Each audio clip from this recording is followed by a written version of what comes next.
Olá, sou Leonardo Gubert, estou aqui para falar um pouquinho sobre a impressão 3D na prática. O objetivo dessa aula é mostrar para você que não tem um fluxo linear estanque, que muitas vezes você vai usar a nossa filosofia e a impressão 3D pode ser a melhor ferramenta para o teu planejamento. O fato é que a segmentação, o cálculo virtual, isso vai ser parte do processo, mas aqui nesse caso a gente vai mostrar como a impressão 3D foi fundamental para o nosso sucesso. Aqui eu estou mostrando para você a ectoscopia de uma menina de 8 anos com uma mão torta radial. Na radiografia a gente observa que a una proximal está em perfil, mas distal ela já está com aspecto de rádio e parece que ela está num AP, ou seja, ela tinha uma deformidade complexa, de encurtamento, deformidades angulares e uma torção. Nessas imagens eu mostro para você a comparação da tomografia do lado sadio, o lado esquerdo, mostrando uma una alinhada, um rádio normal, sem angulações patológicas, e isso mostra como o braço direito, o antebraço direito dessa paciente estava bem deformado.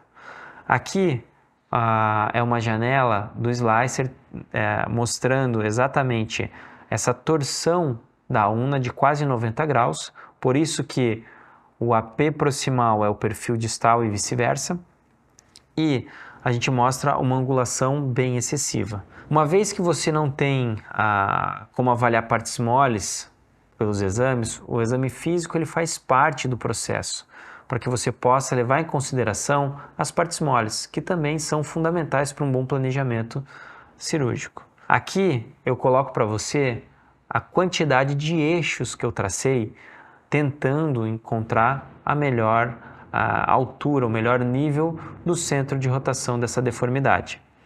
Porém, a gente tinha um envolvimento da articulação unocarpal, da própria una que estava bem deformada, gerando uma complexidade de eixos que mais me deixaram confusos do que me ajudaram. Então, conversando com o cirurgião dono do caso, a gente acabou optando em levar em consideração a deformidade da una. Na nossa montagem, a gente tinha previsto o uso de um fixador externo circular com o sistema hexapodal para poder fazer esse ajuste fino e essa correção, onde usaríamos um 5/8 proximal e um anel completo, aí, um full ring na parte distal, englobando talvez o carpo, a mão, para proteção dessa articulação durante o alongamento. Vejam vocês que a impressão dessa una mostra como ela era menor do que uma caneta esferográfica. Então, algo que tornou esse caso muito desafiador, pois eu não sabia se teríamos as hastes telescopadas no tamanho adequado. Então fizemos essas 4 impressões dos ossos do antebraço, justamente para poder testar mais de uma vez, mais de uma estratégia.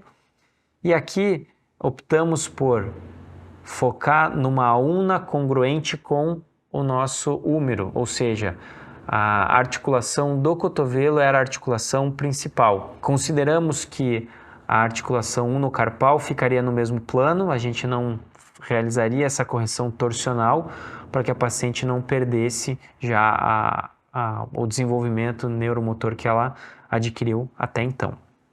Aqui, esse planejamento no Bone Ninja mostra uma angulação de 58 graus dessa una.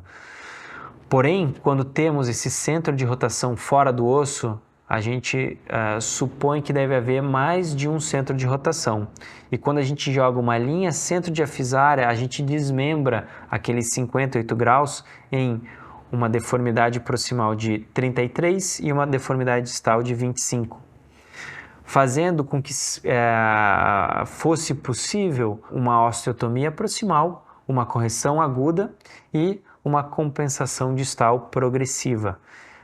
Devido a una ter uma anatomia muito pequena e eu não consegui gerar 2 módulos de correção aqui.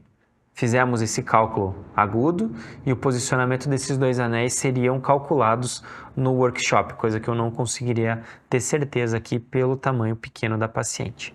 Então, uma vez traçado a nossa estratégia virtual, a gente foi para o laboratório e pudemos usar um cubo de 4 furos com um anel proximal e um anel distal, realizando essa osteotomia proximal a esse anel distal, gerando uma correção aguda conforme o planejado. Uma vez que a gente viu que isso era possível, ficamos muito mais tranquilos para executar a nossa cirurgia.